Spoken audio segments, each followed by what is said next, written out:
আমার নাম সুমন্ত চন্দ্র রায়, জয়চন্ডী ষোলপুরের বাড়ি। 2 বিঘা মাটি আমি আবাদ করছি মূলা। এই 2 বিঘা মাটিতে 90 মণ মূলা বিক্রি করছি, করার পরে আরও 10-12 মণ মূলা বিক্রি হবে। বিঘা প্রতি 50 মণ করে আসতেছে। আমরা খুব আনন্দ উৎসবে চলতেছি। কৃষক মানুষ এইভাবে আমাদের যদি ফসল হয় তাহলে আমাদের কোনো দুর্বলতা আসবে না, এই নিয়ে আমরা চলতেছি। আশা ধরো 1,20,000 হবে, সর্বমোট বিশ হলে 1,20,000 হবে। বিক্রি এ যাবো তো মনে করেন 1,05,000 মতন হয়েছে।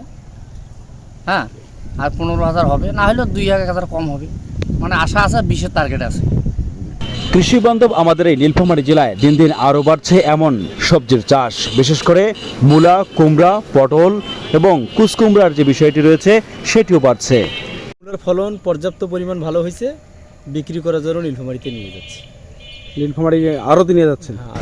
লাভজনক এমন মূলা চাষ করেছেন নীলফামারী সদর উপজেলার সোনারাই ইউনিয়নের জয়চন্ডী এলাকার সুমন্ত চন্দ্র রায়। তিনি প্রতিদিনই এভাবে মূলা তুলে নিয়ে যান নীলফামারী বড় বাজারে আড়তে।